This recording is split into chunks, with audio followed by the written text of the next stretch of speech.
Hi. Kevin കൊലപാതകം നമ്മളൊക്കെ വളരെ നിരാശയോടുകൂടി വളരെ വിഷമത്തോടു കൂടി കണ്ടിരുന്ന ഒരു സംഗതിയാണ് ആ കൊലപാതകവും അതിനോടനുബന്ധിച്ച് നടന്ന സംഭവങ്ങളും. നീനു, കെവിൻ, ഇങ്ങനെ കുറേ പേര് നമ്മൾ കുറേ നാളിതിനെപ്പറ്റി ചർച്ചയൊക്കെ നടത്തിയിട്ടുണ്ടായിരുന്നു. നമ്മുടെ സമൂഹത്തിൽ മറ്റു മതവിഭാഗങ്ങളിൽ പോലും ജാതീയ വേർതിരിവുണ്ടെന്നുള്ളതിൻ്റെ തെളിവാണ് കെവിൻ ഷെഡ്യൂൾ കാസ്റ്റിൽ നിന്നുകൊണ്ട് ക്രിസ്ത്യാനിറ്റി സ്വീകരിച്ച ഒരാളാണ്.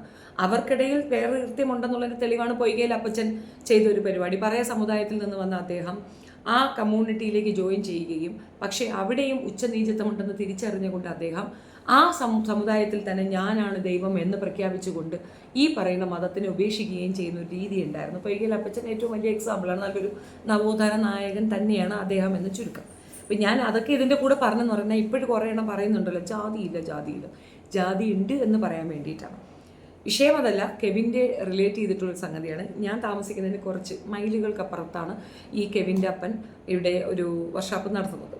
അദ്ദേഹത്തിൻ്റെ അടുത്ത് പോയി ചോദിച്ചാൽ നമുക്കറിയാൻ പറ്റും നീനുവിനെ പറ്റി ഇങ്ങനെ ഒരു കാര്യം ചെയ്യത്തില്ല. നീനു എന്ന പെൺകുട്ടിയെ പറ്റി നീനു എന്തായാലും കെവിൻ്റെ പെണ്ണിനെ പറ്റി നമുക്ക് ഡീറ്റെയിൽസ് കിട്ടുക തന്നെ ചെയ്യും. പക്ഷേ ഞാനൊരു 1.5 വർഷം മുമ്പ് അവരെ കാണുന്ന സമയത്ത് തന്നെ ആ അപ്പൻ വളരെ നിഷ്കുവായി പറഞ്ഞൊരു കാര്യമുണ്ട്.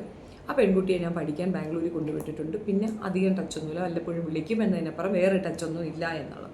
കാലാകാലം വിധവയായിട്ട് ആ കുട്ടി നിൽക്കണമെന്നൊന്നും ആരും പറയത്തില്ല. പക്ഷെ അവൾക്ക് ചില ഉത്തരവാദിത്തങ്ങളുണ്ട്. ഈ അച്ഛനെയും അമ്മയെയും സംരക്ഷിക്കുക എന്നുള്ളത് അവരുടെ മകൻ മരണ കാരണം അവൾ തന്നെയാണ് എന്നുള്ളതാണ്.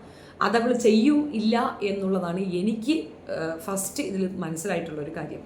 കെവിൻ്റെ അപ്പനെ പോയി കണ്ടു കഴിഞ്ഞാൽ നല്ലൊരു എക്സ്ക്ലൂസീവ് സംഗതി തന്നെയാണ്. പക്ഷേ മാനുഷിക പരിഗണന എന്നൊന്നുണ്ട്. ഒന്നാമത് മകൻ നഷ്ടപ്പെട്ട് നിൽക്കുന്ന ഒരു പാവപ്പെട്ട അച്ഛൻ, അതിൻ്റെ ഒപ്പം മരുമകൾ എന്ന് പറയുന്ന ആ കുട്ടി, അത് തീർച്ചയായിട്ടും അതൊരു പ്രോബ്ലമാറ്റിക് ആയിട്ടുള്ളൊരു പ്രശ്നം തന്നെയാണ്. മറ്റൊരാളുടെ കുഞ്ഞിനെ സ്വന്തം വീട്ടിൽ പിടിച്ചു നിർത്തി കഴിഞ്ഞാൽ അയാൾ നേരിടാൻ പോകുന്ന ബുദ്ധിമുട്ടുകൾ. ബിക്കോസ് അവർക്ക് ജോലി കിട്ടും, അതുമാത്രമല്ല സർക്കാർ തലങ്ങളിൽ നിന്ന് തന്നെ സപ്പോർട്ടുണ്ട്. അപ്പം അതിനെ ആ പൈസയ്ക്ക് വേണ്ടിയിട്ട് തന്നെ ആയിരിക്കും എന്നുള്ളൊരു പേരുദോഷം വരാൻ ചാൻസ് ഉണ്ട്. അയാൾക്കൊരു മകളും കൂടെയുണ്ട്. ആകെ മൊത്തത്തിൽ ഇവരൊക്കെ ചുമ്മാ പടച്ചു വിടുന്ന കുറേ കാര്യങ്ങൾ. ഇപ്പോൾ റീസെൻ്റ്ലി ഉള്ള 2-3 വിഷയങ്ങൾ, ഞാൻ കണ്ട 2-3 വിഷയങ്ങളൊക്കെ തന്നെ ഇപ്പോൾ പ്രത്യേകിച്ച് കണ്ടൻറ്റൊന്നും കിട്ടാത്തതുകൊണ്ട് കണ്ടൻറ്റ് ക്രിയേറ്റ് ചെയ്യാൻ വേണ്ടിയിട്ട് ഇല്ലാ വചനങ്ങൾ പൊക്കി പറയുന്നതാണ്. ഇനി കമൻസിലേക്ക് വരാം. കമൻസിൽ പറഞ്ഞൊരു കാര്യം, ഞാൻ ശ്രദ്ധിച്ചൊരു കാര്യം, ഇദ്ദേഹത്തിൻ്റെ മനസ്കതയെക്കുറിച്ച് വായ്ത്താളം അടിക്കുന്നതാണ്. എന്ത് മഹാമനസ്കത? അദ്ദേഹത്തിന് അങ്ങനെ തോന്നിയില്ലെങ്കിലാണത് പ്രശ്നം. തോന്നണം. കാരണം ആ പെൺകുട്ടിയുടെ ജീവിതം മുരടിക്കേണ്ട ആവശ്യമൊന്നുമില്ല. അവൾ നിഷേധിച്ചാൽ പോലും നിർബന്ധിച്ച് അവൾക്ക് ഒരു പാർട്ട്ണറെ ഉണ്ടാക്കി കൊടുക്കുക എന്നുള്ളത് നല്ല മനസ്സിൻ്റെ ഇത് തന്നെയാണ്. പക്ഷെ അദ്ദേഹം അതൊന്നും ചെയ്തിട്ടില്ല എന്ന് പറയുമ്പോൾ ആ മഹാമനസ്കത എത്രത്തോളം ഉണ്ടെന്ന് അവിടെ വ്യക്തമാണ്. പക്ഷെ അദ്ദേഹത്തിന് കുറ്റപ്പെടുത്താനാകത്തില്ല. ഈ പെൺകുട്ടി കാരണം നഷ്ടപ്പെട്ടത് എത്ര വലിയ ഒരു ഇതാണെന്നുള്ളത് നമുക്ക് ചിന്തിച്ചാൽ മാത്രം മനസ്സിലാകുന്നുണ്ട്. അദ്ദേഹത്തിൻ്റെ ഏക ആശ്രയമാണ് ആ മകൻ. ഗൾഫിലായിരുന്നു, അവനെ വിളിച്ചു വരുത്തിയാണ് ഈ ചതിയിലേക്ക് കൊണ്ടെത്തിച്ചു കൊടുത്തിട്ടുണ്ടായിരുന്നത്. ഒരു കാരണവശാലും ഒരു ബോധവും ഇല്ലാതെ ഇത്തരത്തിലൊരു ജാതീയ ചിന്ത ഉള്ള ഒരു സൊസൈറ്റിയിലേക്ക് നമ്മുടെ മക്കൾ ഈ രീതിയിൽ എന്തെങ്കിലും ഒരു തീരുമാനം എടുക്കുന്നുണ്ട്, നമുക്ക് അവരെ സംരക്ഷിക്കാൻ പറ്റുന്നില്ല എങ്കിൽ കർശനമായി നമ്മളത് സ്റ്റോപ്പ് ചെയ്യണം, വിലക്കണം. അല്ലെങ്കിൽ നഷ്ടം നമ്മുടെ കുഞ്ഞിന് തന്നെയായിരിക്കും, അല്ലെങ്കിൽ നമുക്ക് തന്നെ ആയിരിക്കും എന്നുള്ള തെളിവാണ് ഈ ഒരു വിഷയം, കെവിൻ്റെ വിഷയം. ഇനി കെവിൻ്റെ പെണ്ണിൻ്റെ കേസ് പറയാം.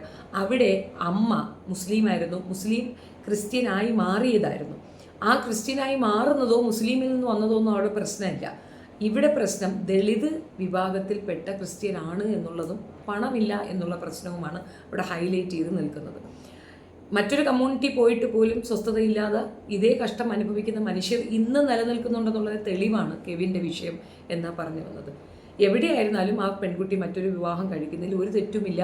അത് നല്ലൊരു തീരുമാനം തന്നെയായിരിക്കാം. പക്ഷെ അക്കൂടെ വിവാഹം കഴിക്കുന്നവനായിരുന്നാലും ആ കുട്ടിയായിരുന്നാലും മനസ്സിലാക്കേണ്ട ഒരു കാര്യം, താൻ മൂലം ഒരു കുടുംബത്തിന് വലിയൊരു നഷ്ടം വന്നിട്ടുണ്ടെങ്കിൽ ആ നഷ്ടം അത്രത്തോളം നികത്താനാവില്ലെങ്കിൽ 1% നികത്താൻ ഒന്ന് ശ്രമിക്കുകയെങ്കിലും വേണം. വന്ന് കാണുക പോവുക എന്നതിനപ്പുറം വയസ്സായിരിക്കുന്ന അപ്പനെ അമ്മയ്ക്ക് ഒരു കൈത്താങ്ങാവുക എന്നുള്ളത് അവളുടെ ഉത്തരവാദിത്വമാണ്. മരണപ്പെട്ടത് കെവിനാണെങ്കിലും അതിൻ്റെ ബെനിഫിറ്റ് കിട്ടിയത് മുഴുക്ക ആ പെൺകുട്ടിക്ക് തന്നെയാണ്. അതെന്ത് ബെനിഫിറ്റ് എന്ന് ചോദിച്ചാൽ സർക്കാർ തലങ്ങളിൽ നിന്നുള്ള സപ്പോർട്ടൊക്കെ അവിടെ തന്നെയാണ് കിട്ടിയിട്ടുള്ളതെന്നാണ് ഞാൻ അറിയുന്നത്. ആകെ മൊത്തത്തിൽ ഇല്ലാ വചനങ്ങൾ പറഞ്ഞുണ്ടാക്കി റീച്ച് നേടുന്ന കുറേ എത്തുവാളി യൂട്യൂബേഴ്സിന് സത്യം പറഞ്ഞാൽ വേറെ ഒരു പണിയില്ലാത്തത് കൊണ്ടാണ് ഈ വിഷയമൊക്കെ എടുത്തു വെച്ച് പറയുന്നത് എന്നുള്ളതാണ്. ഇത് സത്യാവസ്ഥ അറിയാൻ വേണ്ടി എന്തുകൊണ്ട് ആ അപ്പനെ പോയി കണ്ടില്ല, ഇൻ്റർവ്യൂ എടുത്തില്ലെന്ന് പറഞ്ഞാൽ ഇന്നലെ ഒരു ടീം പോയി ഇൻ്റർവ്യൂ എടുത്തിട്ടുണ്ട്. അദ്ദേഹം നിൽക്കുന്ന നില കണ്ടാൽ തന്നെ അറിയാം. മനുഷ്യൻ മറക്കാൻ ആഗ്രഹിക്കുന്ന ചില വിഷമതകളുണ്ട്. അതിന് പിന്നെയും പോയി കുത്തി നോവിക്കുന്നതിന് കിട്ടുന്നൊരു പ്രത്യേക സുഖമുണ്ടല്ലോ. അതങ്ങോട്ട് അനുഭവിക്കട്ടെ എന്നുള്ളതാണ്. എനിക്കെന്തായാലും അതിൽ താല്പര്യമില്ലാത്തത് കൊണ്ടാണ് ഞാൻ ആ പോർഷൻ ഇഗ്നോർ ചെയ്തത് എന്നുള്ളതാണ്. നിങ്ങളുടെ അഭിപ്രായം കമൻറ്റിൽ രേഖപ്പെടുത്തുക. വീഡിയോ ഇഷ്ടപ്പെടുകയാണെങ്കിൽ ലൈക്ക് ചെയ്യണം, ഷെയർ ചെയ്യണം, സബ്സ്ക്രൈബ് ചെയ്യണം. അവിടെ വേറൊരു ക്വസ്റ്റ്യൻ വരാൻ ചാൻസ് ഉണ്ട്. നിങ്ങൾ എന്തുകൊണ്ട് ഇത് പറഞ്ഞു? ഞാനിത് പറയാൻ കാരണം പേഴ്സണലി ഞാൻ പോയി കണ്ട വ്യക്തിയാണ് കെവിൻ്റെ അപ്പൻ. അവർ അന്ന് സംസാരിച്ചപ്പോൾ തന്നെ ഈ പറയുന്ന പെൺകുട്ടിയുമായിട്ട് അവർ ഡിസ്റ്റൻസ് മെയിൻറ്റെയിൻ ചെയ്തത് ഞാൻ അറിഞ്ഞിട്ടുണ്ടായിരുന്നു. അതൊന്ന് പറയണമെന്ന് തോന്നി. അനാവശ്യമായി അവരെ ആക്രമിക്കുന്ന രീതി ശരിയല്ലല്ലോ എന്നുള്ളത് കൊണ്ട് പറഞ്ഞു എന്ന് മാത്രം. Thank you.